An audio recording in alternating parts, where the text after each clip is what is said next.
and welcome to the Jeff Finch Experiment. I am here in the studio, at the crib, with two of my friends. First and foremost, I would like to introduce to my audience, Chuck Teapole. Hello, Chuck. Hey, man, it's great to see you guys. It's been a long time. It sure has. I'm a fan of the show and, first-time listener, long-time caller. Right.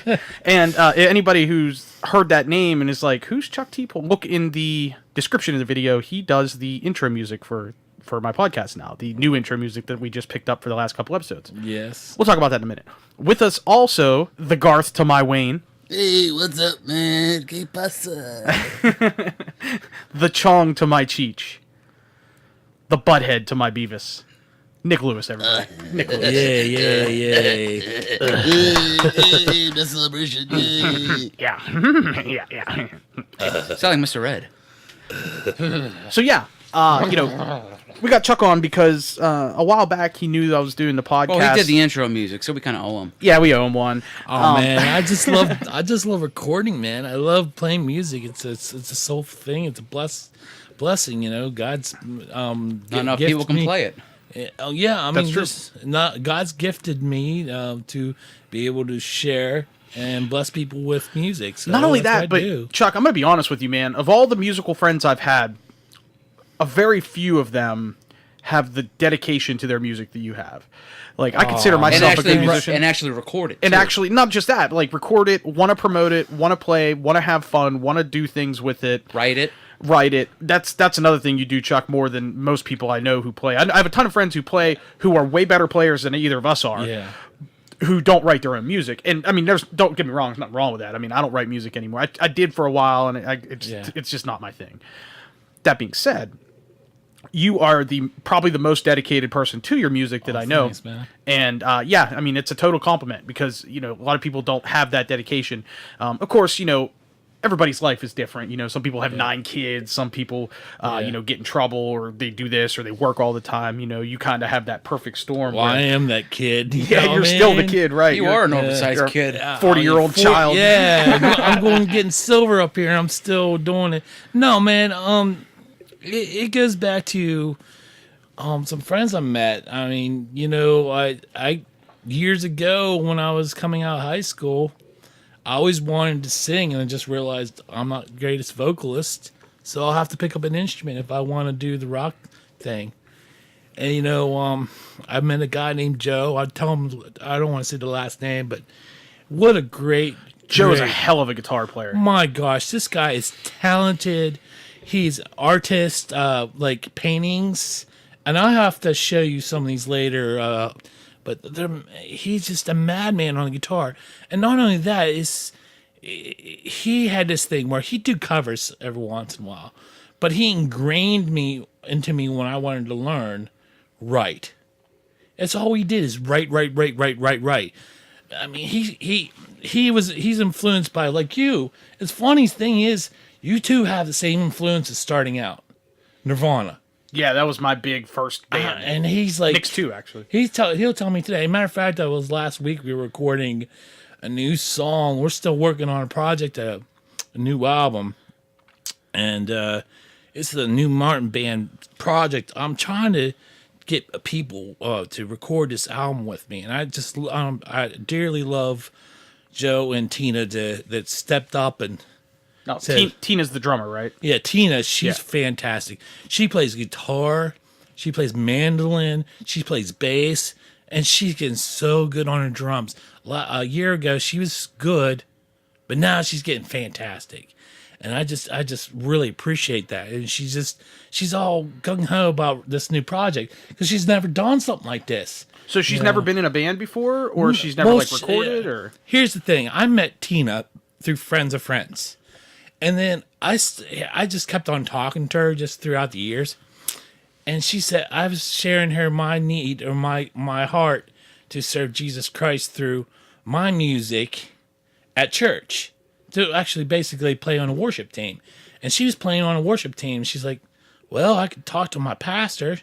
You can come down and play some bass. I was like, I'm there, dude. Yeah, why not, right? Any chance you get. Anytime I play music, and music was challenging. I'm gonna be honest with you.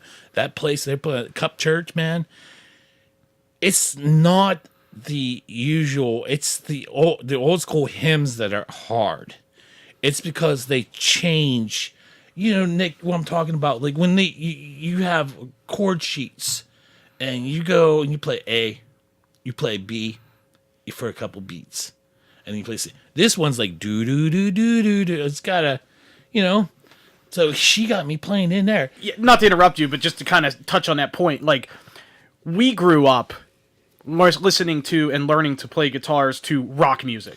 Yeah. And rock music is verse, chorus, bridge, verse, chorus. You know what I mean? Yeah. Don't forget throwing a solo. Yeah, and the occasional solo. That's what we're used to playing. So whenever you play a different style, a lot of gospel's like that. Jazz is like that. Orchestral music, and especially bass, especially the bass, because the bass is that's the foundation for the rhythm section. Yes, and I think what it is if most of those songs were written on piano, that has a lot to do with it too. That has or not organ, piano or organ. Yeah. A lot to do. There's a lot more going on. You have a lot more notes and scales. And whatnot. There's actually two. Right hand and left hand can do two chords. As per se, on a guitar, you can only do one chord at a time. You know what I mean? And strum it. It's just the way it is. Yeah. Unless you do like two-hand tapping and that kind of thing. Well, unless you grow another hand, you know. But yeah, actually, I've been growing on my third hand. I've been working on it. Yeah, she got me doing some strengthening exercises. She's playing, and then Joe, he's just stepping in to help out. I think I'll be honest with you. I think he's doing it as a favor to me, and not only that, just to have fun. Yeah. And I appreciate that too because I love him to death. He's my brother. Mm-hmm. Yeah, you guys have been good friends since before I ever met you. He moved away for a couple years or so, and he come back, and I'm like, finally, you can be in my band. And then I watched him play, and I'm like, finally, I can't play with you because you're too good. Yeah, he did a lot of playing when he wasn't around, I'm sure, and he got a lot better, which is amazing because when I first met him, I thought he was like up here good. I can't imagine. And that was, I mean, we met when I was like 17 years old. Jeff, he's he's got to be ridiculous now. I mean, Christ, that was like 16 years ago. I could compare him to somebody like Dimebag Darrell, but it doesn't give him justice. Because it's just like Dimebag has his own style. Joe has his own style. And he's learned that through his years of just, he found his knack. Yeah, he found what works for him. Yeah, but the great thing, hear it, man. What the great thing is about that, though, if he's playing with another player, he comes and plays with them what they're playing. So we did a song called No Other last year. He recorded the bass, and there was just a strumming a worship song. We just did, strumming, and I wrote the lyrics. And I just thought it was pretty strong. So I decided I wanted to record it. And Joe had come home not too long ago, and I was like, "Hey, you want to record with me?" He's like, "Yeah, man. Yeah, we'll do it. Yeah." So I got him to do it, and just what he came up with, it just blew your mind. Yeah, I never thought I would have just doubled up another guitar and said, "Be done with it."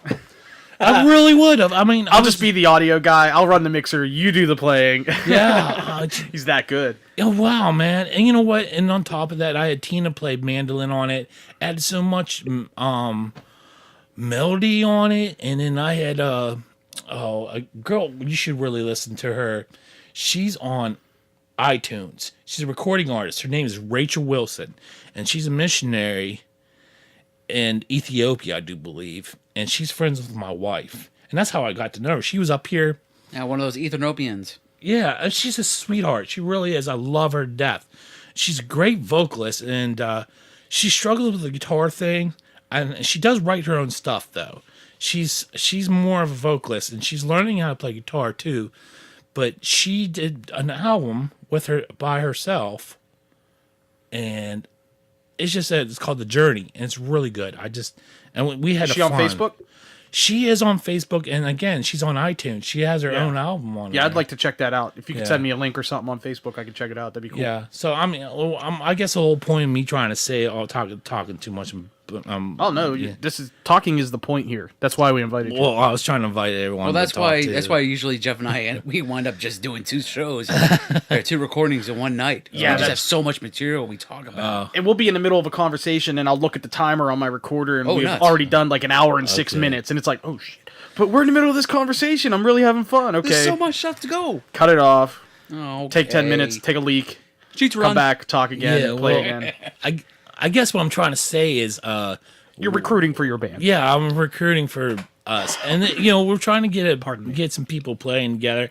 I named the Martin Band because it was tentative because I didn't know what to think of. I wanted to wait until there's other people playing, and we're just doing Christian rock, hard rock, and my heart is to lift up Christ through music. So And you that's it. guys rehearse and record both at your place?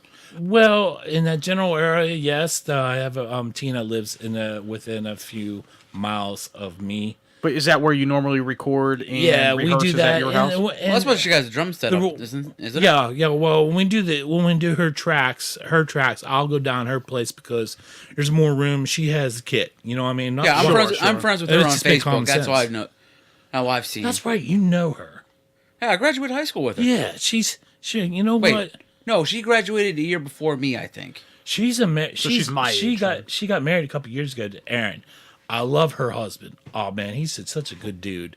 He's a truck driver for Schneider, and they're keeping him out way too long. He wants to try to find another job, but yeah, man, we're trying to find people. So is there something specifically you need? I mean, obviously you have a drummer, you have Joe on guitar, and you play guitar or bass most of the time. Yeah. So you're probably looking for like a decent So pretty much vocalist. everyone can play all the instruments. You just need maybe somebody who's specialty or can specialize in just working primarily Or vocalist. at a certain instrument. Yeah, and it's basically I need a bassist. Joe's like filling in, and if we can get another guitarist, because here's the thing, Joe's going to be moving. He got married. He has a baby, different state. Yeah, you told me it was like Kansas or something out west. It's a M word. It's I keep on getting mixed up, man. Well, there's 8 Missouri, M states. Let's figure this Missouri, out. Montana? There's Montana, Missouri. Moving to Montana. It's either Maryland, Minnesota or Mississippi? M-I-S-S-I-S-S-I. IPBI. one of those M words. It's not Mississippi. It's an M state. 8 out of 50. Take Let's just your say guess. you're gonna have None of to them are that edit. close except Maryland anyway. And It's that's just- not that close to us. And it's so. not Delaware. Hi. I'm in Delaware. Okay. Wayne's World reference. Oh. Remember that movie? Here, I got it right here on Yeah. DVD. Let's watch it right now. Which one? 1 or 2? Let's riff Wayne's World. I have both of them. No, I'm just kidding. How about Boondock Saints 2? If it's here, it's yours. I know. I know. So Jeff, Nick, I want to ask you both this question. What's in your CD player right now? What's a CD player? Or what I mean, or MP3 no, seriously, player. I haven't had a CD player work for about the last 3 cars. Welcome to the times, I guess, Chuck. Huh? No. I still use CDs too. My CD players never work. To be perfectly honest with you, Chuck, when it comes to music, it has been almost exclusively Fish for me. I got into those guys in 2009 when I went and seen them the first time. I have since seen them 10 times. I've taken Nick to 2 of the shows. You've been to twice, right? Yes. One is only a couple months after my And accident. Chuck, you really should go see these guys. It at is a least once. really good show. not sure. just the band and the show. I mean, it's wonderful, but the experience. It is completely different than a standard rock show. You look up, you see like 100 glow sticks fly over your head. More than that. It is Many so hundreds. cool. Well, yeah, but it is so cool looking. And the lot scene is what makes it. You go to the show, especially if you go out to at Blossom in Cuyahoga Falls, Ohio. Okay. That particular venue, they're very lax with their lot scene, and what I mean by that is they allow people to vend. So there'll be tons of vendors everywhere.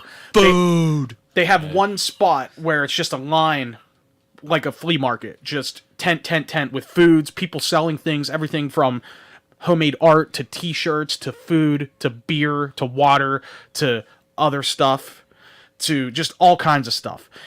But nobody is your enemy there. You don't see fights at Fish shows. When you go to a rock show, sometimes you see a-holes who fight or yell or want to be tough or get too drunk. Yeah. At Fish shows, if It somebody's just depends on where you go, which show you go. and I understand that. that. But if you go, like, I've been to a lot of metal shows, and it's always the same. Like, I've been to Ozfest, stuff like that. It's always the my same. gosh. And I'm sure- although I have a good time and the bands are great, the experience is not as good as hey, can I tell? the hippie shows. Can I tell what I taught you and Ryan what to do with an apple? Oh yeah, yeah. Go ahead. You can tell that story. I actually showed them how you can make how you can smoke weed out of an apple, or use it as a pipe. Nick. We were partaking one night at a fish Crack shop. me up, man. I had my corncob pipe. I was smoking regular pipe tobacco. I was Oh, happy. okay, I thought you were talking about the other fat wacky tobacco. No, I wasn't. I was like, man, are you kidding me, man? No, that wasn't until It's been a while since I've seen you. What happened to you? that wasn't until the last time I went to see Kid Rock, and that was because his uncle handed me a joint. He's like, "Hey, can you hold this for me?" I'm like, "Okay." So I'm holding it. I'm like, I feel kind of stupid holding it. Might as Holding well a put it in joint your like mouth. it. Yeah. What the hell? Oh, okay. That was a good show too. You know what? That was Kid nice. Rock was excellent. This is something you'll remember. A couple years ago, you and I went out to, which is right now a soccer field, which kind of sucks. I love soccer, don't get me wrong. But there was a stage out there. Which show did we go to? Megadeth and Dream Theater. Yes. I was off by one day. I'll bet that was amazing too. No. He came over to my house. I'm asleep. My mom lets me in the house. He comes upstairs. He's like, "Hey Nick, you ready to go?" "What are you talking about?" "The concert." It's like, "It's tomorrow." "It's today, dude." "Shit." And you were stone cold sober at the time too. That's I think funny. it was a Sunday concert. I thought it was Saturday or something Yeah, like that. yeah. I'm So like, I show up and "Shit." he's all conked out. I was like, "What drugs are you on, man? We're gonna miss this metal show." You know, I'm a big fan of Megadeth and Dream Theater, so I was Dream like, Theater, Megadeth, and there was like a handful. there like was a small- another band that I No, really there was a bunch liked. of other. Megadeth. Yeah, and there was a couple other bands as the side stage or whatever. One of them was Symphony X. Now I looked them up afterwards, I've heard the name. and they are pretty good, man. It's just that the sound is. There was one other it's- like real heavy metal band or whatever that I had heard of, but not all that many. I remember we went to go. We actually got CDs autographed by the band, yeah. and there's a guy behind us like wearing a Metallica shirt. We're like, "Dude, you gotta turn that shirt inside out. We don't want him to like jump off the stage and like walk off." It's like, "I'm not going on stage. That guy's got a fucking Metallica shirt on." I'm sure that Dave Mustaine has seen a billion Metallica Yeah, shirts in his life. You know at what? I concerts. did think about that, just randomly afterwards. And seeing some of the interviews, and Mustaine has said, "I am part of Metallica." Because, the You fact wrote that half the songs on the first Well, album. Yeah, I mean, is- Kill 'Em he All is was his. Yeah. Yeah. he is Metallica. I mean, yes, it's just as part of his history. That's how you got started. Here's what I Yeah. like about Dave Mustaine, because I'll be honest with you, in the '80s he was a real a-hole. I thought but he found himself, and I know He's a found believer in religion and Christ. stuff. Yeah, He and found- that's he's a believer in cool. Christ. And I've never had a problem with his music. I always thought he was great. I do think that it's cool that he has accepted the fact that Metallica, not only the fact that Metallica got along probably better without him. I mean, come on, Metallica is They got still way- one of the they're biggest way bands in the world. faster. But he knows it, and we know it. He's a good enough guitar player where he created his own band that was as Awesome. good. That dude is Megadeth is fantastic. absolutely fantastic. I mean, they may not have the album sales I Metallica love how the has. band. I love how but they're Megadeth great. would trade off on who does the solos. Yeah, well, that's mostly the most. Yeah, well, they still do that, but Yeah, that's what I mean. That's mostly back in the middle days, like when I started listening to him through Countdown Extinction. I started Yeah, it's like, noticing that. man, I love Marty Freeman. It's like it's not just Marty Freeman. It's, you also got Dave Mustaine playing them. All day. That's He's- kind of a rare thing in metal. Yeah. But that's a pretty popular thing in classic rock. If you listen, like I went and seen the Rolling Stones a couple of times, and you would think the Rolling Stones, it's like every solo Keith Richards. It isn't. Ronnie Wood plays just as well. I don't think he's as good as a player as Keith in Well, he terms would of also style. switch off with Brian Jones. Only Brian Jones. Well, would play- back when Brian Jones was Oh, still- Brian, yeah. Brian Jones would play off and on with Keith Richards. Only Brian Jones would be recording him underwater, face down. That's mean. That is not cool. Not cool. I want to add to that. That's hilarious. Thought though that Keith Richards, he's good on all. Don't get me wrong. Yeah. He serves the song, but he's not very flashy. He doesn't have to be. He's so good. He doesn't have to be. He's flashy. solid. He's just solid player. I've been saying this for years. I have seen a lot of different bands in concert over the years. I've never been more impressed with a guitar player live than I was with Keith Richards. And yes, he is probably one of the lesser flashy guys in terms of actually on stage playing. Like, now, his look is flashy. like his Yeah, clothing you and could the way say he that. talks and He's stuff. pretty eccentric person himself. Yes. He looks But like in terms of he just looks his- like he should have been Captain Jack Sparrow's dad. He's not Eddie Van Halen. I mean, you go up and you watch Eddie Van Halen play, dude, and his fingers are all over the fretboard. He's jumping around. Yeah, but Angus Young's the same way. I've watched Van Halen on TV play, not the videos. I've seen him in a Right, concert like on live Jimmy Fallon or whatever it was. I can't remember who was on. And he usually stands there pretty calmly, but it's when his hands move, It gets flashy. but it's just also it's not amazing. his whole body. It's just what is playing. I've been through too much shit. Wow. Now, the flashiest guitar player I ever saw by a mile is Angus Young of AC/DC. I saw them yeah, live back in dude. 2000. Yeah, Dude, he dude, is that all does- over the place.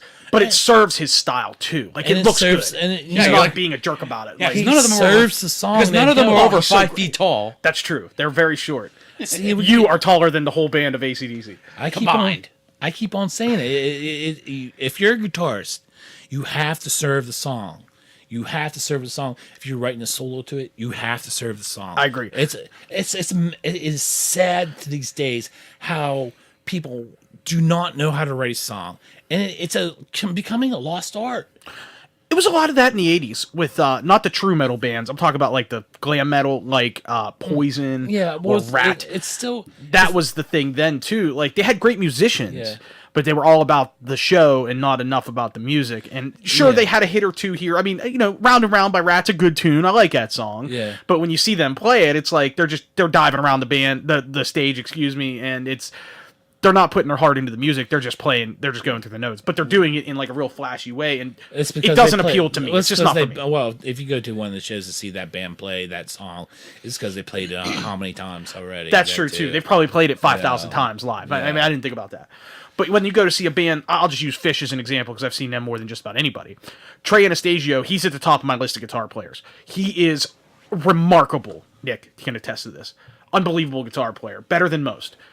But he's got his own style. He just stands in one place and plays. Nice. I'm not really familiar with that. Unless No, he's I on- understand you. Unless he's on a trampoline.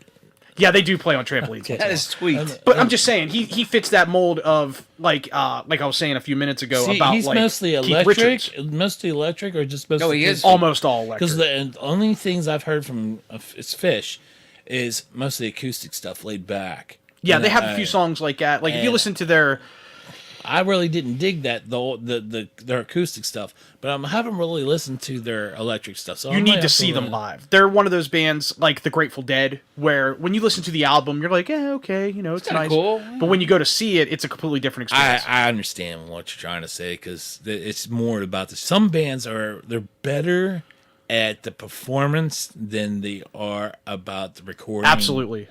Or the album itself. And the Grateful So- Dead took a lot of flack for that because they only had one number one hit. But when you say Grateful Dead, you know who they are. Everybody knows It's who the Grateful because Dead is. They have a following. And Fish is the same way. You see those fucking have the bears everywhere. They're all over the decal. They have the all massive over the back following, of the soccer and minivans. there's a reason they have that following is because the band, not only does the band perform extremely well night in, night out, they don't play the same song every night. If you go to a Fish show, if they just played a 4-show set at Las Vegas, 4 nights in a row around Halloween. In 4 shows, they never repeated a song. That's what they do. The Grateful Dead was like, and there's a lot of other jam bands that are like that aren't quite as popular, like Humphreys McGee, Ween is a big one, Blues Traveler, Dave Matthews. Those Yeah, bands. all do Blues that. Traveler. I just picked up one of their best stuff. Oh my gosh. They're a great band. I just did came across not- the other CD of Blur, I did not or, know how good those guys are unless you 4. listen to them. They're so good. They're players. They're not. I mean, they're songwriters too, but they're more like kind of. There's the two types of musicians. To me, there's the players, and then there's songwriters. Like to me, They're the innovators. my influences on the secular side of music is Alice in Chains. Yeah, that's Which one of is- your favorite bands. I know. Which You really got me into them. Yeah, you and I went to that. Metropole. Actually, That was a great. did you hear concert. that podcast where we talked about Jeff and I talked about meeting famous people, Yeah. and it talked about how we almost got to meet Jerry Cantrell. Oh, Yeah, But he had was, food not poisoning feeling that night. yeah. yeah. That was. I mean, that guy. He's a good player. Don't get me wrong. That's why I like him. I love him too. But he has that sound. It's just Jerry Cantrell sound. But what makes him? Well, I was just to talk to what I was saying earlier is there is the players and there's the songwriters. He's a songwriter. You know, that's how I look at it. And then you look at bands kind of like, I'd say, Dream Theater. Those guys are players. They're very intricate. They're orchestral. That's what they're I mean about symphonic. it. Yeah, Well, don't that's those exactly guys, what I mean. Don't the guys in Dream Theater? Don't they also have like degrees in their instruments? Kind of. Yeah, like they Fish went does? to Juilliard. A few of them went to Juilliard. I think No, Juilliard, yeah. Juilliard. I'm sorry that you're gonna have to. Yeah, well, All I know those what you mean. people in New York are going to be just tweeting the hell out of each other. Oh, fuck you. Kevin Spacey's going to come out of left field and kill you. Yeah, man. But I'll tell you, I didn't learn diddly twat from Julie. Screen Actors Guild. yeah, man. Don Corleone. I do believe it's the singer, and I don't know if it, John Myung, the bassist. Yeah, him.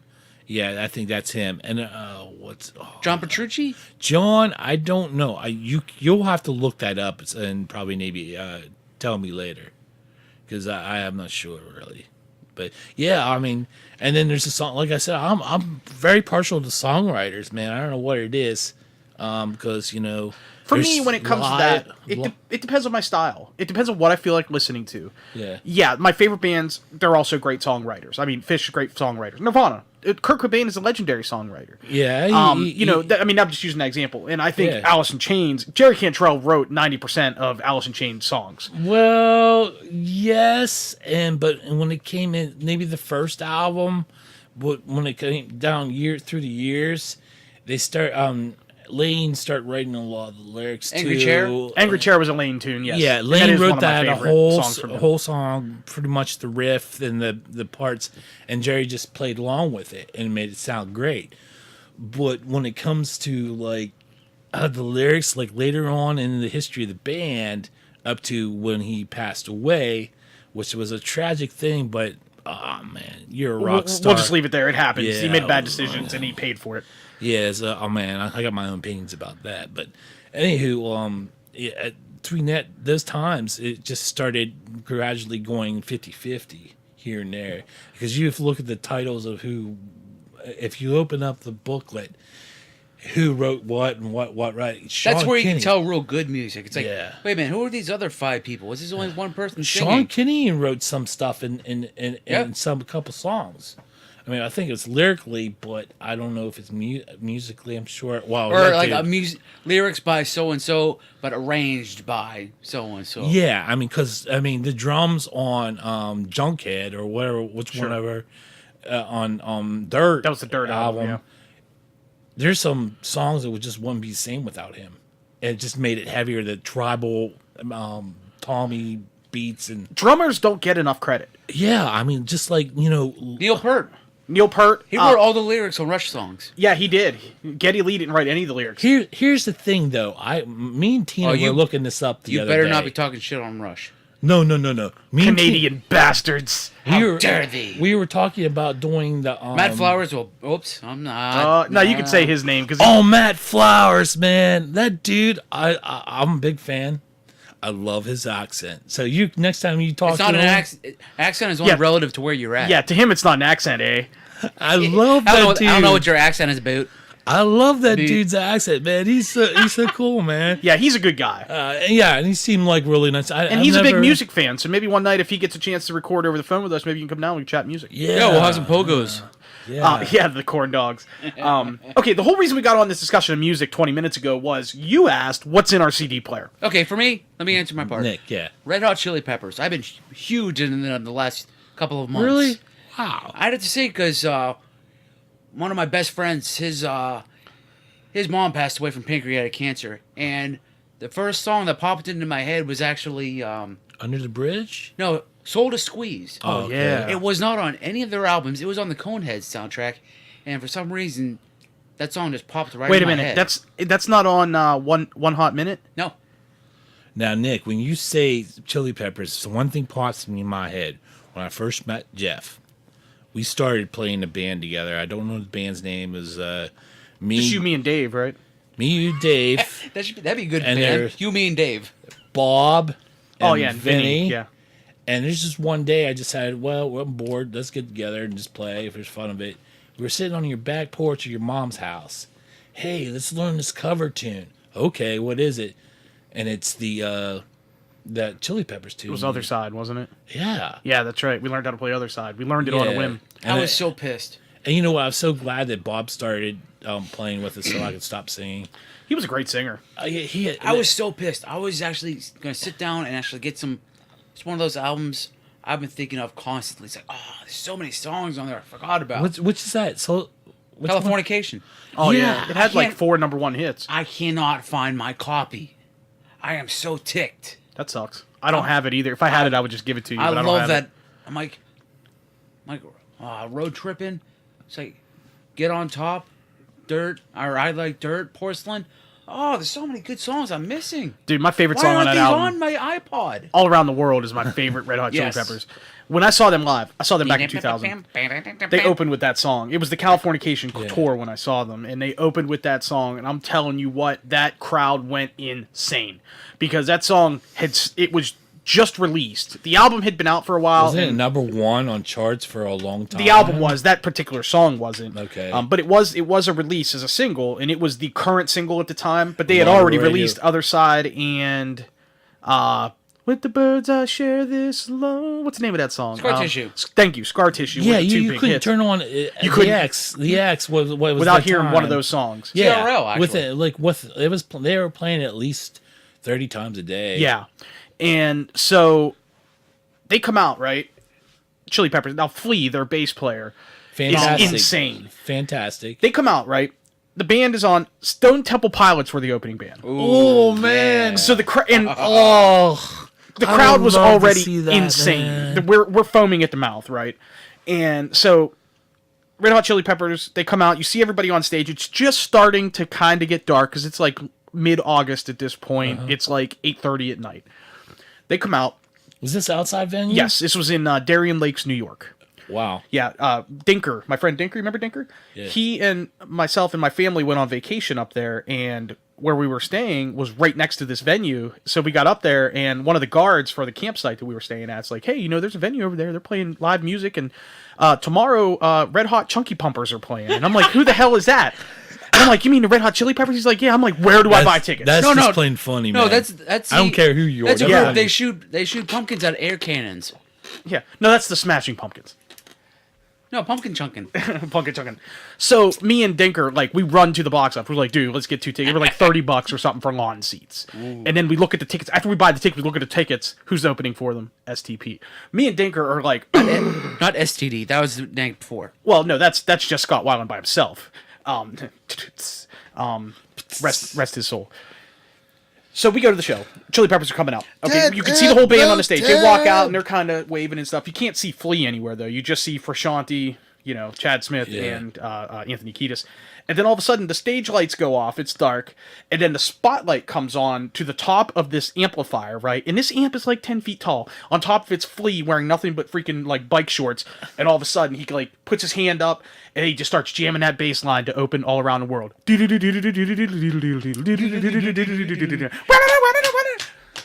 During the bass line, as the band just kicks in, he jumps off the amp, lands on his feet, does not miss a note, gets up and just starts swinging his head around, banging his head, dancing around, just playing like a freaking madman. And I look at Dinker, I'm like, this is going to be the greatest concert we've ever seen in our life. Thank God he wasn't wearing a tube sock. It And, probably fell that off. would have been bad. But you know what? I would have accepted it. They were that good. It'd be like that moment in Waynesboro where they're like meet Alice. Oh, yeah. Cooper. Let's go, we're not worthy. We're not worthy. We suck. Dude, it was I'm getting goosebumps just thinking about it. he threw a shirt, you can see his nipples 16 getting years hard. later.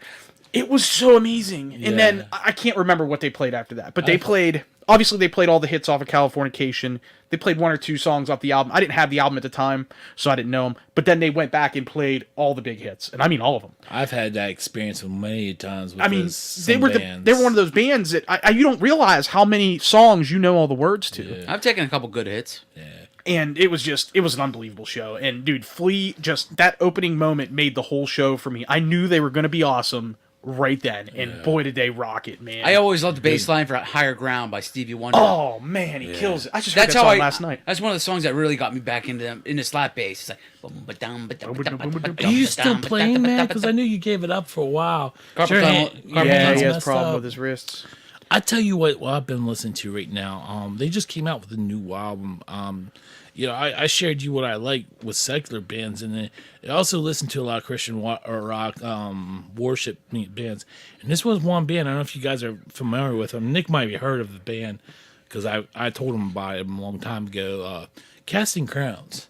No, I've never heard of it. Yeah, because usually whenever Chuck would be like, "Hey, have you ever heard? Hey, I have this band I think you'd really, really like." It's like, is it a Christian rock band? No. Bland. Yeah. Well, I mean, everyone's got their style. I mean, Freudian that's slip. fine. That's Oh, fine. I'm sorry, but it is. No. and That was a slip of the tongue. And seriously, everyone's got their style, and I like sharing it. If you don't like it, no big deal. Yeah. I mean, it doesn't hurt my feelings. I just like sharing it. It's a joyful thing. That's why I love music. There's so many different styles, and anyways, Christian rock is one of those styles that it has a bad rap. I've heard Christian rock music that I would not have known was Christian rock. yeah, You hear it and you're like, man, that song cranks. Or, they don't have to talk about Jesus and God on every single song. They could just be having a song about love or a Yeah. relationship or something, and it's like, Oh, you you wouldn't know they're a Christian rock band. They get a bad rap. Well, I gotta go saying most of the some of the Christian rock bands, if they're not really quote preachy as per se, it's usually because they're talking about the Beatitudes, and that's just talking about the Holy Bible, whatever Yeah. it's in their situations in their lives that related to God, and they just do it that way. And Yeah, so that's- it's fine. There's nothing wrong with No, that. I mean, everybody's free to play what they want, and I'm sure a lot of it's great. It's just, the preachy stuff is what I don't care for most of the time. It doesn't bother me if somebody mentions, that they love Jesus in a song or whatever. But, if I want to hear preachy music, I'll just go to church. Yeah. I mean, Or like your not to be sister, funny, church in but- the car. Yeah, she does the church in the car thing. Like, if I want to hear a hymn, I'll go to church. Now, it might not be a rockin' hymn, like it would be with a certain band or whatever.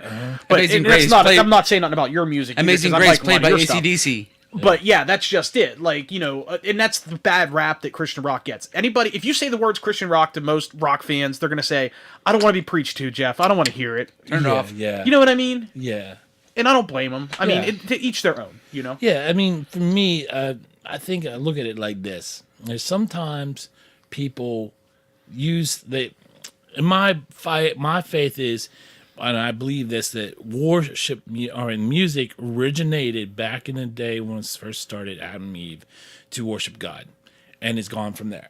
And that's how music was created, why it was created. And that's fine to get secular, and because I listen to secular music, and I listen to the Christian music, and to me, it's all one and the same, except for when you put lyrics to it, and it has different meanings. So I personally watch what I listen to, but then it comes down to I can't always make it to church, so I'll just pop, the days where I'm having a slow day at work, I'll pop that in, and it makes me think about my Lord, and that's pretty much it. That's why I listen to it. That's what's great about music in general, of any type. Music has a way of invoking feelings and emotions that you don't get from conversation, that you don't get from sex, that you don't get from a movie. I can pinpoint specific moments, people, and events in my life that I can relate directly to a song. And if I hear that song on the radio, it'll make me think of that. Most of the time, it's good or happy memories. Sometimes it's sad memories. Sometimes it's memories Or of sometimes people you who just hear died. that right song, you actually start tearing up. Yeah, that happens to me, and I'll give you an example. And Chuck, you'll love this one. My grandma passed away almost 8 years ago. She was a huge fan of Live, one of your favorite bands. Rock and roll, man. She had She bought the Throwing Copper album when it first came out. She Yeah. heard Oh, she I heard remember that album. the song "Lightning Crashes" on the radio, and I she tell you loved what, it. there's songwriters, man. They're There's amazing. guys- So that was her big song that she really liked, that I remember, being 12 years old whenever that came out, or however old I was at the time, like 94, 95 when that came out. She had that song, she bought the album, she then gave me the CD to listen to, and I taped it onto a tape. And that's how I got into Live. Old school. And I really like that band. To this day, I like that band. It is. I love it.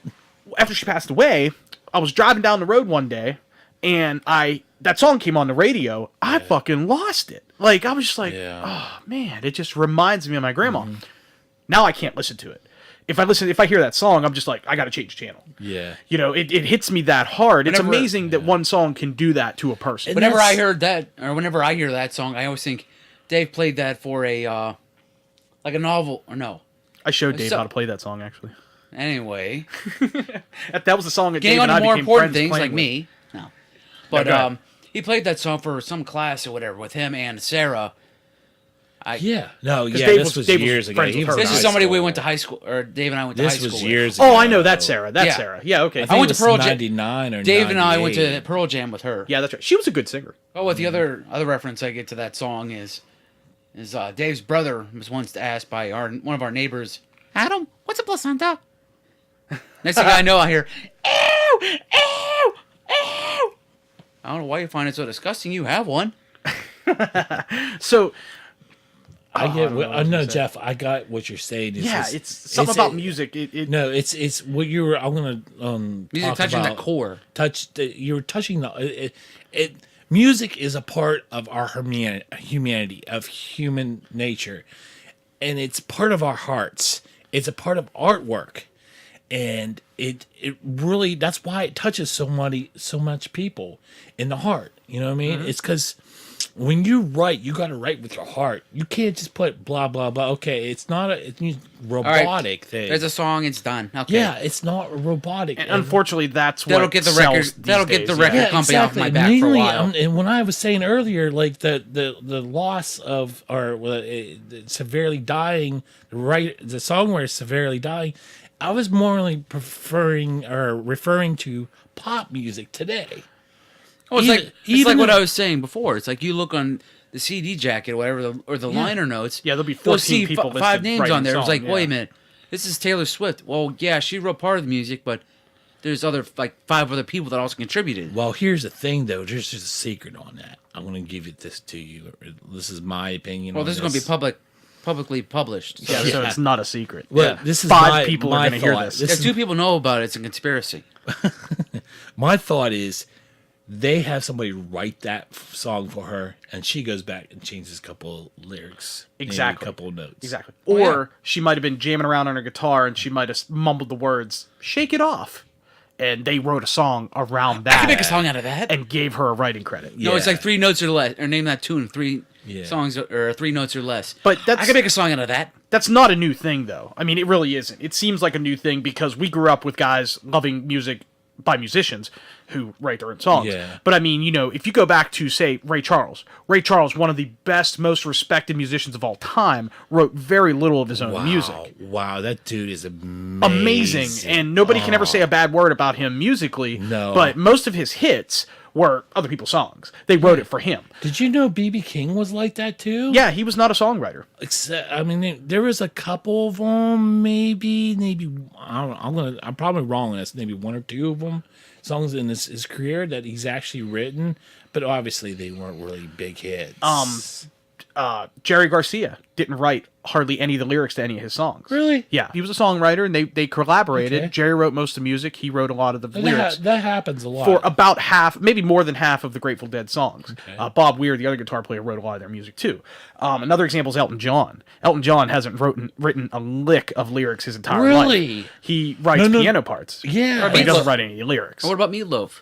Whenever he first Meatloaf started is out. like that too. Meatloaf, fantastic singer, but his Great name's singer. he's I mean, his style is kind of like show tune. It's very show tune. Yes, it's But not my favorite. My style, point but he does was have saying good what songs. Nick was trying to point. My point is, you know, yeah, he has all these great songs, but he is a collaborator with another person, and kind of the basically- figurehead, kind of like yeah, the Queen of England. Yeah, and his name's on kind of like the pop.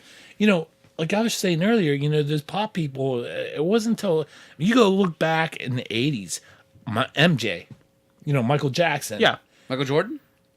He was a fantastic songwriter, but he was a fantastic performer today. You know, obviously he's gone, but the dude did not write Thriller. no, he didn't. He did not I'm write Thriller. pretty sure that what the hell's his name?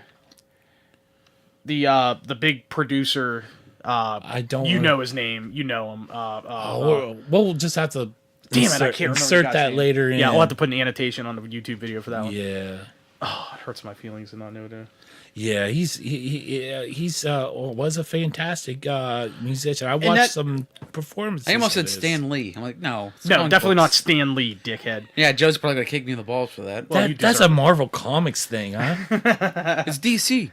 We can't have a podcast without mentioning comic books, evidently, even though I don't read comics. Dude, I am a big Wolverine fan. And just recently they had... Not to cut you off, Chuck. Let's save that for another podcast. Okay. We'll record another one tonight because we're approaching an hour right now. Okay. But just the whole point I was making about people having songwriters work for them, just because you don't write your song doesn't mean that you're not A great... talented and great. Yeah, that's obvious. I Yeah, believe and that. like You're you just know, not Elton very John cool. is a great example of that. He Yeah. has so many hits, and I love Elton John's music, but he didn't write too much. I think he did write most of the music, the piano playing, Yeah. that sort of thing. But that it's different than what it is today in pop music, because today in pop music you have somebody like Taylor Swift. We'll just use her as a good example, since you mentioned earlier. I mean, No, I won't she's- date you because I don't want to be the subject of your next number one hit. right. Jeez. Nice. I think she's talented. I mean, she's an okay player, musician. She's got a good voice. She's showy and all that stuff. But it takes 10 people around her to make her what she Look is. good. And this is a big and, auto-tune. Every single musician uses auto-tune now. I don't care who you think doesn't. Guess what? They do. Jeff. Chris that Cornell bugs- doesn't. Jeff, that bugs the heck out. It is what it is. Because you have a computer program that Chris perfect- Cornell doesn't. You want to bet? I was a I'm joke. telling Sarcasm. you, that Calm down. bugs the heck out. It is what it is, because people know that with autotune, and I'm not talking about like T-Pain autotune, like the really crazy shit. I mean, a singer who might sing an entire song on record, get this recording down, and they might have one little spot during the song where they just didn't quite hit that note. Instead of making them redo the take, auto-tune it, and move on. That's why a lot of these bands can pump out these great hits in such quick time now. It helps. You know, less takes, less recording, less money spent, more money made. You know who's really guilty of that? I do believe is Britney Spears. Oh, she's the worst. She can't sing for shit. She's Yeah, terrible. She looks great. She's a good dancer, but she can't sing. Very beautiful woman. I respect her You can't sing that great while to dancing a certain like that, extent too. of being a dancer. That's pretty much it. She's But eye candy. But that's what most pop stars she's- are. They're eye candy. And the thing is, in my eyes, most of this is just show your body. That's how I sell albums. Madonna. Madonna, I Biggest mean, example of all time. Yeah. Her songs suck. She's not a good singer. She's a great entertainer. she is. But it is what it is. If I that's say what you great- like, I that's can what they say like. She looks great mediocre. nude. I She can did. She did. Past tense. I think she was. That's why she was nude. mediocre. I Past didn't like her tense. at all. So, what sucks about that is there are very good vocalists who the autotune is being applied on their records here and there, but then you know they're great vocalists when you go to see them live or see live performances. The big example is Adele, who I don't know if you listen to Adele at all. Actually, I really did like some of her stuff. I love Adele. Her I'm voice not is afraid definitely- to admit it. The vocals are very Stellar. unique. Stellar. I like them. I'm sorry. But on her recorded albums, I mean, I've never seen anything that said that she does, but you know she has to autotune because everybody does. I didn't really listen to her stuff when it came out, but then my wife Raquel, she is a big pop fan. So I mean, we butt heads on the music stuff. Yeah, I mean, you like what know. you like. It is what it is. Yeah, Go it on, is. yeah. And we'll be And your driving. husband and wife, so Yeah, we'll be driving down the road, and she'll just change the station, and I'm like, no. But my point is, she liked Adele. She was like, she was playing it in the computer room. I'm like, who's that? She said Adele. It's not that bad because it was like a soulful, Very soulful, jazzy songs. That is her style. Now there's some new stuff that she put out. I don't like because it's more popish. Some of it, yes. I mean, she has a couple songs. Like, off of her latest album, she has a song called Hello. That was the first hit. That I didn't mind. I love that song because it's very soulful. That album, like and that. it's that kind of album a is sad, really good. emotional tune. Yeah. It's really good. Is that I bought it 25. 25. I think bought was it for her Ashley for her second or- birthday I last think that was her year. second album, actually. Third. Nick, Third- 19, 21, and 25. Do you dig her music? My mom has a CD. That's how I got into it. Do you? Or So heard you about like it? Yeah, it's actually that's, good. That's great. There's That's- one. There's I don't one, love every song. Don't get me wrong. There's but one song there are on there some that's got a really great cool drum songs. beat. It's just a snare. It's not like a full drum set, but it's got a real cool beat to it, just with a snare on there. Now, Yeah. I'm about 95% sure that Adele writes all of her lyrics. I think if there's maybe a few issues of, not issue, but there's a few Instances. incidents. Yeah, of her somebody helps her collaborate- find the word that rhymes. Or no, she something of that sort, collaborates yeah. because I know I do that. I do collaboration all the time. The best musicians do. Well, that's why you have I mean, a even rhyming Bob Dylan dictionary had on your people run phone. with him. they have an app for that. Yeah. A rhyming There you go. dictionary. If you use a thesaurus, who's to say you wrote the song? You know what I mean? I mean, seriously. I mean, that sounds goofy, but it's the same thing. Well, would you know, would you have to give credit to Webster if you use a dictionary? right? Or Oxford. Yeah, I mean, This I was- one goes off of Oxford and That's- Oxford Dictionary. That's a scary thing, though. You think about like the copyright stuff, and Tina and I looked that up the other day. Like I was trying to say, we were doing some recording, and we're trying to figure out who gets the who holds the copyright. It's the writer. Okay, what does that define? Who does that define? She looked it up and she said, well, it's the person who writes the lyrics, and I disagree with her. I disagreed with that. That was a blog somebody wrote, because think about Steve Vai. He does just instrumental, but his stuff is copyrighted, so you can't say. What about the Beatles? Remember Yeah. whenever Michael Jackson Well, bought, their copyright fell off after Yeah. 30 years. Yeah, and Michael Jackson picked And it he up. picked up a lot of it, like the majority of Or it. no, he got bid or no. Here's the difference, though, between... Paul No, go ahead. McCartney got outbid by Michael Jackson. I Yes. think. Is that what It was a went? joke. Paul McCartney told Michael, "Hey, you should buy the Beatles catalog." Haha, funny, tongue in cheek. Okay. And Michael's like, "Okay, that sounds like a great idea. Paul. That's what I'm but gonna the do." dude made a lot of money off that. Sure, Yeah. I'm sure he did. Well, now It was since good invested. since Michael Jackson died, the copyrights all went to his estate, and the estate sold him off. So that's why you're hearing Beatles songs in TV commercials now. Have you noticed in the Really? last 5 years a lot of Beatles songs showing up in TV commercials? because everyone was not wanting to pay that. Michael Jackson owed a lot of money to a lot of people. And in order for the mob. estate to cover a lot of those costs, they sold off a lot of his assets. And one of his most prized assets was the Beatles collection, the copyrights. Yeah. So Next they to the sold off the skeleton of copyrights. the Elephant Man. They sold off the copyrights to a lot of popular Beatles tunes and to commercials, commercial agencies and Yeah. whatnot. And that's why you can't turn on the TV without hearing, a new poppy version of some Beatles tune in the background of your latest iPod commercial. I mean, it's just business. It is what it is. I'm sure Paul McCartney probably is kind of bummed about that. But as you were saying, writers owning the copyrights, a lot of the time that's not the case. A lot of the time, I could be one of the biggest musicians in America right now. If I work for a record company, say Sony, for example, let's say I write this incredible tune, wrote it all myself, put it out there, played it, record it, becomes a massive #1 hit, sells millions of copies. If I were to go and leave Sony Records and go and try to re-record my own song, I can't do it. Sony owns that I copyright. think you're. What about Axl Rose? Well, I think you're About Guns referring N' to Roses? publishing. You're referring to publishing. But isn't the copyright and the publishing the same thing? They're separate. If you didn't, you really Google that out. Explain it. I don't know. I'll be honest with you. I learned a little bit off Joe, so I know very tiny about it. Copyright means how to explain this. I wrote the song. I go to the Library of Congress, prove that I wrote this song, get the pay them their $80 or what it is for this song to be copyrighted, and it's a law, I guess, in the United States or worldly too. Sometimes the laws are different. It's wishy-washy, different countries, sure. But anywho, so when you own that copyright, they'll give you paperwork or whatever saying you own it. And if somebody goes, I want to make a recording of it. I either have to Yeah. get permission for him, Or I have to give you royalties or Oh, no, well, this do it, is or is it. that You different? get permission, but you From also you. the how you get permission from most of the professional guys is pay them. Pay me money. it's like Weird Al. Right. You want to use my song in a TV commercial, you got to pay me $500. Yeah. Now, publishing is different. I'm not really sure. I'll be honest with you. I'm not really sure. And then maybe that's something you should look up. And Yeah, that's real interesting. I'm going to have to check into that because I was not aware of that. There's two different cool. things. The second one I'm not really sure. Now I could probably talk to Joe and he'd probably tell me as much as he knows about it.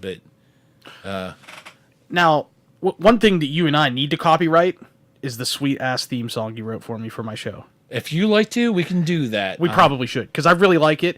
I don't think anybody's going to take it. Don't get me wrong, because I have like 10 people that listen. But man, I just want to talk about that for a minute before we wrap this one up. So a while back, when I first started doing the podcasts and I was doing the Facebook Live thing, you mentioned, "Hey, I'll do a theme song. You want a theme song?" And I was like, "Well, yeah, I need a theme song. You know, if I want to make it as professional as Yeah. possible." And then I didn't hear from you for like a month. You got a hold of me a couple weeks ago and was like, "Hey, I finished the theme song." And to be honest, I kind of forgot about it. Like, I didn't think about it. And I had found some stuff, like just a couple songs like on the public domain on the internet that were kind of cool. Used those as the theme, and I liked it. It was more like electronic type stuff, but it wasn't like crazy. It wasn't like crazy like glow stick, you know, do a bunch of LSD type stuff. Yeah. But I liked it. It sounded cool.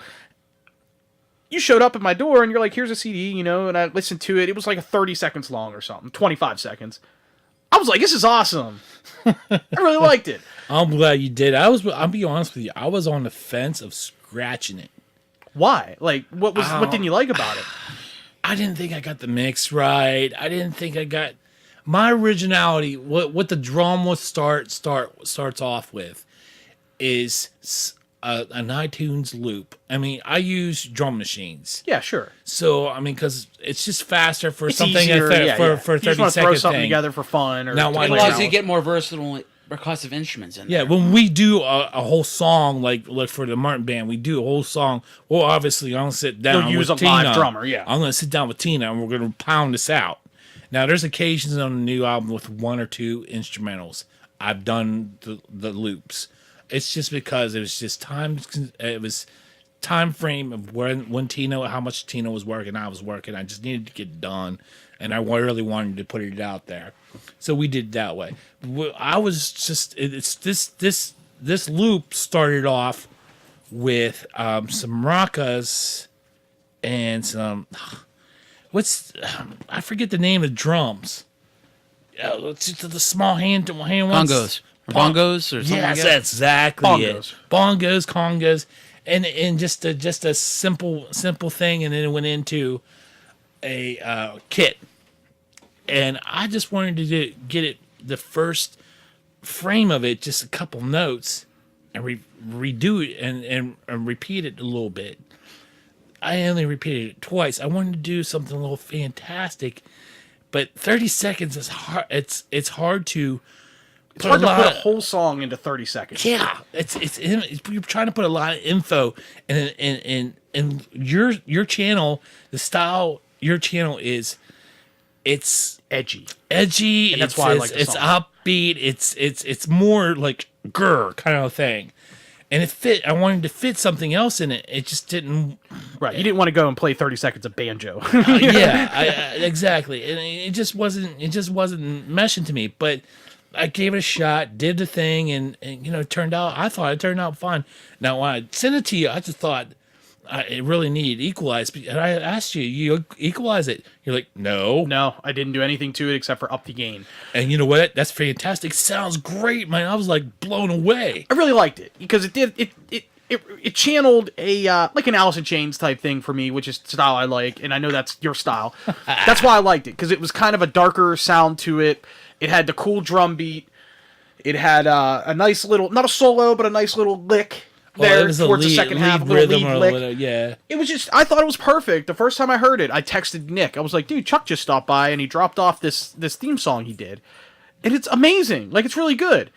And Nick was like, "Really?" I think his reaction was like, "Really?" I was like, "Yeah, you should hear it." So I put it on YouTube, and Nick ended up No, is it liking it too. not as in like really? Is it like really? You think this is good enough for an intro? But as in like really? He made an intro. That's cool.